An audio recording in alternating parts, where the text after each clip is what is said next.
পূর্ত মন্ত্রণালয়ের যে বিষয়টা আপনারা তুলে ধরেছেন মাননীয় প্রধানমন্ত্রীর রেফারেন্সে আপনাদের এখানকার অফিস এবং অন্যান্য কার্যক্রমের জন্য যে একটা ভবনের নকশা করা হয়েছে বলে আমি জানতে পারলাম। কতটুকু কি হয়েছে জানি না, আজকেই আমি just I came to know.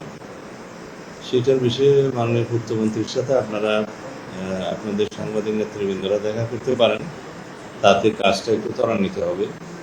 আমরা যেটা আফজাল ভাই বলেছেন যে গণমাধ্যম প্রিয় দল বা সাংবাদিক বান্ধব সরকার, সেটা 100% সত্য, কিন্তু একটা ডিসিপ্লিন থাকতে হবে। আপনাদের সুযোগ সুবিধার বিষয়টা অবশ্যই আমরা দেখব। পূর্তমন্ত্রী মহোদয়কে আমি অনুরোধ জানাবো, আপনারা একটু দয়া করে আপনাদের প্রতিনিধি যারা আছেন ওনার সাথে দেখা করেন। এখানে আসলে যে অবস্থা, এখানে আপনাদের কার্যক্রম পরিচালনা করা একটু কষ্টই বটে। এটা কি একতলা?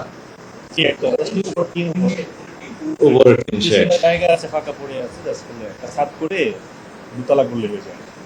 এটা আপনাদের আবেদন। আমার মনে হয় পূর্তমন্ত্রী মহোদয়কে দিলে তারা যেভাবে ডিজাইন করবে হয়তো একটা, আমার মনে হয় ভালো সমাধান বেরিয়ে আসবে। এটা দরকার, আমি আপনাদের দাবির সাথে একমত। এখনো তালে দিলাম। আপনাদের সাথে কথা বলার সময় আমি যদি কিঞ্চিত হাসি, এটাও সমালোচনা হয় বিভিন্ন জায়গায়। পরিবেশ পরিস্থিতি বিবেচনায় মাঝে মধ্যে যদি মনে হয় যে একটু গম্ভীর থাকা ভালো, তো একটা মানুষের তো একটা সহজাত অভ্যাসও থাকে, এগুলো আপনাদের বিবেচনায় নিতে হবে।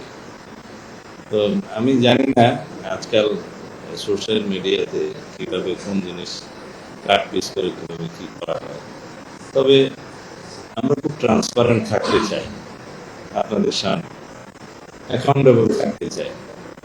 সাংবাদিকদের মাধ্যমেই এই সমাজে সব তথ্য মানুষ পেয়ে থাকে।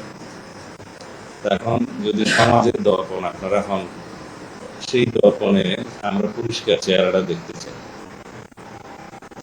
আশা করি আমি যেভাবে হোক এটা একটু কৌশলী ভাষায় বললাম, আপনারা প্রাণ তৈরি করবেন সেই বিষয়গুলো।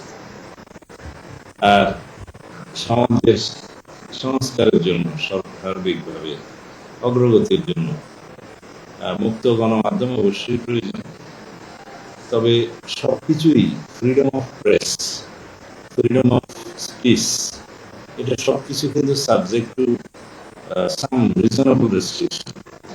এটা সেই রেস্ট্রিকশনগুলো প্রতি স্টেট সিকিউরিটি এবং পাবলিক অর্ডার, এটা হচ্ছে সামাজিক শৃঙ্খলা, সোশ্যাল হারমোনি এবং আমাদের সামাজিক বন্ধন যাতে সুষ্ঠু হয়, সেই দিকটা লক্ষ্য রেখে আমাদের এই স্বাধীনতা প্রয়োগ করতে হয়। সবকিছুর স্বাধীনতার মধ্যে একটা সীমাবদ্ধতা, এটা যে আপনি অন্যজনের স্বাধীনতায় হস্তক্ষেপ করতে পারেন না। এই বিষয়গুলো আমাদের খেয়াল রেখেই আমাদের freedom of speech, freedom of press, এই স্বাধীনতাটা ব্যবহার করতে হবে। আমরা যদি বর্তমান সময়ে লক্ষ্য করি, বিশেষ করে সামাজিক মাধ্যমে লাগামহীনভাবে সেই স্বাধীনতা ব্যবহার হচ্ছে। খুবই দুঃখজনক হলো যে পারিবারিক এবং সামাজিক মূল্যবোধ, আমাদের যেটা প্রচলিত লালিত হাজার বছরের সংস্কৃতি, সেগুলো সবকিছু আজকে অনেকটা কেমন জানি হুমকির মুখে পড়ছে, শুধুমাত্র কিছু কিছু ন্যারেটিভ বা বয়ান্তরের মধ্য দিয়ে। এই বিষয়টা যেন আমরা খেয়াল রাখি, কারণ আমাদের ভবিষ্যৎ প্রজন্মের জন্য আমাদেরকে একটা কালচার, একটা কন্টিনিউটি রেখে যেতে হবে। এটাকে আমরা বিনষ্ট হতে দিতে পারি না। কিছু সংখ্যক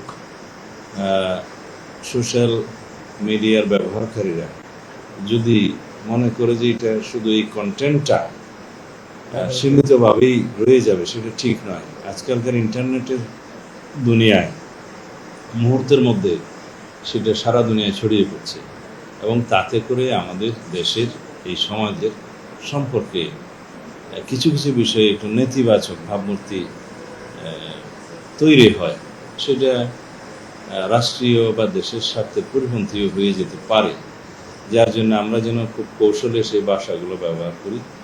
আপনাদের মাধ্যমে অনুরোধ জানাই, যারা খুব সামাজিক মাধ্যমের অসামাজিক ব্যবহার করা শুরু করেছেন, তাদের প্রতি যেন আপনাদের কিছু পরামর্শমূলক বক্তব্য থাকে, তাতে সবারই মঙ্গল, আমাদের মঙ্গল।